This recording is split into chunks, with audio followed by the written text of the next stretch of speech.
جب عرض کرتا ہے کچھ تو دیوانگی کی حد تک بھی عرض کر سکتا ہے، لیکن سرکار کی بارگاہ ایسی ہے کہ جہاں انسان دم بخود ہوتا ہے، اس کی عقل، اس کا شعور، وہ ایک کنٹرول رکھنا چاہیے۔ بے شک۔ تو بیان کے حوالے سے بھی جب ہم نعت کہتے ہیں اور آپ کے فضائل بیان کرتے ہیں تو اس میں بھی ہمیں ایک احتیاط کرنی پڑتی ہے۔ تو یہ ساری چیزیں ہوں تو پھر ایک اچھا نعت گو وجود میں آتا ہے۔ پیر صاحب قبلہ گزارش کروں گا جو آپ نے لکھا، آپ کے دل کے قریب جو کلام ہے، آج ہمارے ناظرین کے ساتھ ضرور شیئر فرمائیے۔ الحمدللہ، اللہ کا لاکھ لاکھ شکر ہے، بہت سا نعتیہ کلام، مناقب اور پھر غزل بھی بہت کہی ہے۔ میرا ایک کلام جو میں ضرور نام لینا چاہوں گا، ہمارے وطن عزیز کے بڑے معروف ثنا خان ہیں اور بڑے پیارے ہمارے دوست ہیں سید زبیب مسعود صاحب، ماشاءاللہ۔ ان کے وسیلے سے میں ان کو کریڈٹ دوں گا کہ یہ کلام ان کے وسیلے سے دنیا کے بیشتر ممالک میں پڑھا گیا ہے، ماشاءاللہ، اور جہاں بھی وہ جاتے ہیں یہ کلام ان سے ضرور سنا جاتا ہے۔ تو یہ میری خوش نصیبی ہے کہ یہ دنیا کے کونے کونے میں یہ کلام پہنچا ہے۔ تو میں، آپ نے چونکہ انٹرویو شروع کرنے سے پہلے ارشاد فرمایا تھا کہ اہل بیت اطہار کا بھی ذکر ہو، تو اس میں نے کوشش کی ہے، یہ بنیادی طور پہ حمد ہے لیکن اس میں حضور علیہ الصلوۃ والسلام کا بھی ذکر ہے اور سرکار کی اہل بیت اطہار کا بھی ذکر کیا گیا ہے، تو یہ ساری چیزیں اس میں آ جاتی ہیں۔ تو میں چند شعر اس کے پیش کرتا ہوں۔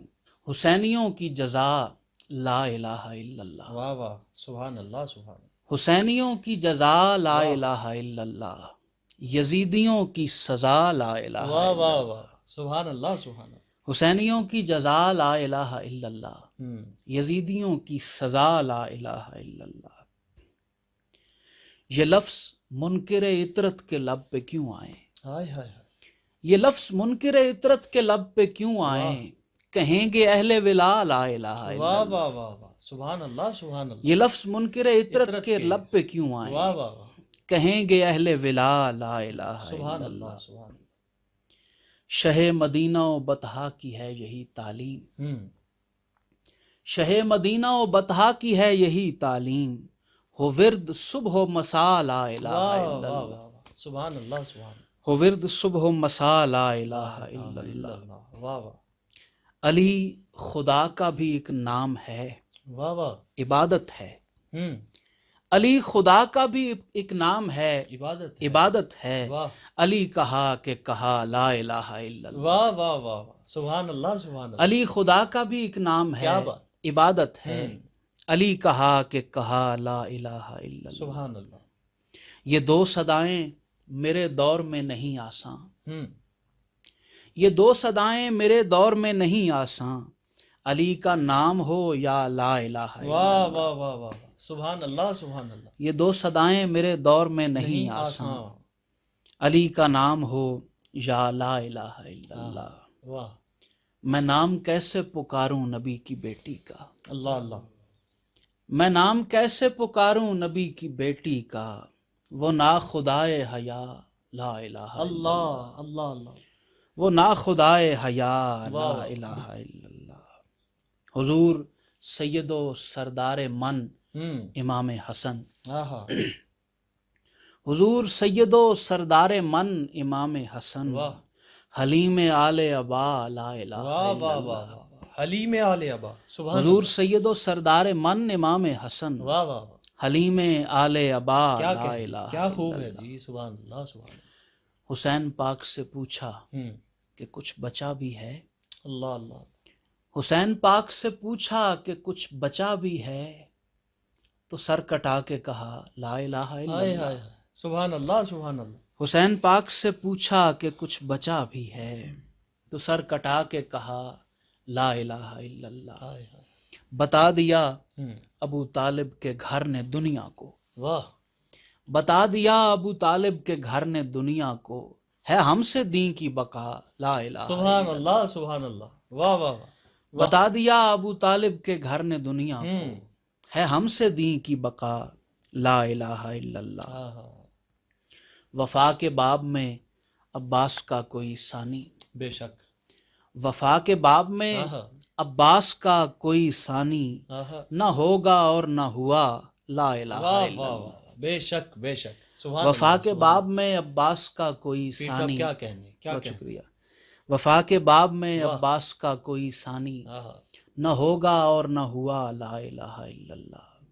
اور مگتا ہے کہ کچھ اور سننے کی خواہش نہ پھر رہی باقی، کچھ اور سننے کی خواہش نہ پھر رہی باقی، عتیق سے جو سنا لا الہ الا واہ اللہ۔ واہ، سبحان اللہ سبحان اللہ۔ حسینیوں کی جزا لا لا الہ الہ الا اللہ، یزیدیوں کی سزا لا الہ الا اللہ۔ واہ پیر صاحب کیا کہنے، کیا پختہ تخیل ماشاءاللہ آپ رکھتے ہیں، اور شعر کے میدان میں یقیناً ثانی نہیں آپ کے شعر کا کوئی بھی۔ ماشاءاللہ خوب لکھا آپ نے، کمال۔ اہل بیت کرام کا سمجھ ہی نہیں آ رہی تھی محترم ناظرین کہ حمد پڑھی جا رہی ہے یا سرکار کی نعت جو ہے وہ ثنا خوانی کی جا رہی ہے یا اہل بیت کرام کی بارگاہ میں ہدیہ عقیدت پیش کیا جا رہا ہے۔ پیر صاحب قبلہ، غزل ایک خاص صنف ہے شاعری کی، میں چاہوں گا چند اشعار ہمارے سننے والوں کے لیے ضرور ارشاد فرمائیں۔ غزل اگرچہ اس کو عام طور پہ مجاز کے حوالے سے ہی کہا جاتا ہے، لیکن کچھ عرصہ پہلے میں نے ویسے ہی پڑھتے ہوئے مطالعہ کرتے ہوئے ایک بات میرے ذہن میں آئی کہ خود رسول پاک علیہ الصلوۃ والسلام نے مجازی شاعری کو سنا بھی ہے اور پسند بھی فرمایا ہے، بلکہ مشہور زمانہ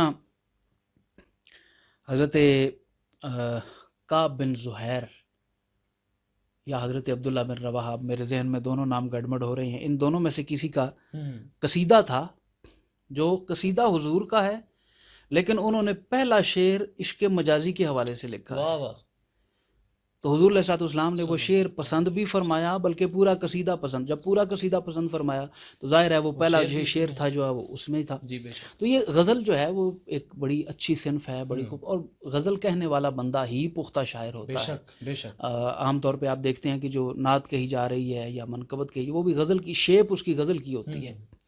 تو غزلیں بھی الحمدللہ کافی ساری کہی ہیں، ماشاءاللہ اگرچہ نعت اور منقبت کی تعداد زیادہ ہے، ماشاءاللہ، لیکن میں غزل پیش کر دیتا ہوں چند اشعار۔ تو ایک غزل کے چند شعر جی پیش عطا کرتا ہوں۔ کہاں یہ اطلس و کم خواب کی بدولت ہے، کہاں یہ اطلس و کم خواب کی بدولت ہے، واہ سکون دل تو مے ناب کی بدولت ہے، واہ واہ واہ، سبحان اللہ سبحان اللہ، سکون دل تو مے ناب کی بدولت ہے، کیا خوب ہے جی، ہمارے لفظ فروزاں ہیں مثل کاہ کشاں، آہا، ہمارے لفظ فروزاں ہیں مثل کاہ کشاں، یہ روشنی کسی مہتاب کی بدولت واہ ہے، واہ واہ، سبحان یہ اللہ روشنی کسی مہتاب کی بدولت ہے، واہ واہ، ہم اپنی کٹیا میں رہتے ہیں آن بان کے ساتھ، ہم اپنی کٹیا میں رہتے ہیں آن بان کے ساتھ، تمہاری شان تو اسباب کی بدولت واہ ہے، واہ واہ، سبحان اللہ سبحان اللہ، ہم اپنی کٹیا میں رہتے ہیں آن بان کے کیا کہنے پیر ساتھ، صاحب، واہ، تمہاری شان تو اسباب کی بدولت ہے، واہ، کسی کے ہونے سے ہونا ہے ہم فقیروں کا، آہا، کسی کے ہونے سے ہونا ہے ہم فقیروں کا، واہ یہ دستیاب تو دریاب کی بدولت واہ ہے، واہ واہ، سبحان اللہ یہ سبحان دستیاب تو اللہ، واہ واہ دریاب کی بدولت واہ ہے، واہ، غلام رہتے ہیں ہم ان کے جن سے سیکھتے ہیں، کیا کہنے، غلام رہتے ہیں ہم ان کے جن سے سیکھتے ہیں، واہ ہمارا قد ادب آداب کی بدولت واہ ہے، واہ واہ، سبحان اللہ سبحان اللہ، غلام رہتے ہیں ہم ان کے جن سے سیکھتے ہیں، سبحان اللہ، ہمارا قد ادب آداب کی بدولت ہے۔ واہ، اب وہ نسبت کی بات ہو رہی تھی تو غزل میں بھی نسبت جو ہے وہ ہم چھوڑ نہیں کیا سکتے، کہنے، کیا کہنے، ہماری غزل بھی اسی حوالے سے ہوتی ہے۔ ہمیں وطن نے سکھائی ہے پنج تن کی ولا، واہ واہ، ہمیں وطن نے سکھائی ہے پنج تن کی ولا، یہ جذب و کیف تو پنجاب کی بدولت واہ ہے، واہ واہ واہ، سبحان اللہ سبحان اللہ، ہمیں وطن نے سکھائی ہے پنج تن کی واہ پیر ولا، صاحب، کیا کہنے، ہمیں وطن نے سکھائی کیا ہے کہنے، پنج تن کی ولا، واہ یہ جذب و کیف تو پنجاب کی بدولت ہے، واہ واہ واہ، کہاں کسی میں بھی دم مارنے کا دم ہے عتیق، ہوں، کہاں کسی میں بھی دم مارنے کا دم ہے عتیق، آہا، یہ پیچ و تاب تو گرداب کی بدولت ہائے ہے، ہائے ہائے، واہ واہ واہ، سبحان یہ اللہ، پیچ و تاب تو گرداب کی بدولت ہے، واہ واہ کہاں یہ اطلس و کم خواب کی بدولت ہے۔ واہ، پیر صاحب قبلہ میں چاہوں گا ایک خاص میسج، خاص پیغام، اپنے من کی بات، اپنے دل کی بات، کیا کہنا چاہیں گے؟ ہمارے اسلاف کے ہاں چونکہ ایک سلسلے کے ساتھ، سلسلہ طریقت کے ساتھ ہم منسلک ہیں، تو ایک جملہ ہمارے اسلاف تربیت کے طور پہ کہا کرتے ہیں کہ طریقت بجز خدمت خلق نیست. طریقت خدمت خلق کا ایک ذریعہ ہے. بے شک، اگر خدمت خلق کو نکال دیں تو طریقت میں کچھ بھی نہیں بچتا. بے شک، بے شک. تو جس رب نے ہمیں بنایا ہے اسی نے ساری مخلوق بنائی ہے. بے شک. کسی کو برا نہ سمجھیں، کسی کو اپنے سے کم تر نہ سمجھیں. یہ میرے رب کی مخلوق ہے، اس کی ہر مخلوق پیاری ہے، بے شک، اس کی ہر تخلیق پیاری ہے. بے شک. ہر انسان سے پیار کریں، اس کی ہر مخلوق سے پیار کریں. محبت کے لیے رب نے یہ دنیا بنائی ہے، اور 4 دن کی زندگی کو اگر ہم نفرتوں میں گزاریں گے تو میں سمجھتا ہوں کہ ہم نے اس کی نعمت، یہ جو زندگی ہے اس کی نعمت ہے، ہم نے اس کے ساتھ انصاف نہیں کیا، اس کے ساتھ عدل نہیں کیا. بس محبت، میرا پیغام محبت ہے جہاں تک پہنچے. واہ واہ. بہت شکریہ. پیر صاحب بہت شکریہ ہمیں وقت مرحمت فرمانے کے لیے. محترم ناظرین، جناب محترم پیر عتیق احمد چشتی صاحب آج ہمارے ساتھ موجود تھے. اپنے من کی بات بھی کی، اپنے دل کی بات بھی کی، لکھا ہوا کلام بھی آپ کی سماعتوں کی نظر کیا. پختگی تبھی آتی ہے جب دل میں کچھ ہو، جب دل کی زمین زرخیز ہو تو اس پر خدا کی رحمت جو ہے وہ بارش کی مانند برستی ہے، اور وہ ہونٹوں سے اظہار جو ہے وہ اشعار کی مانند ہوتا ہے.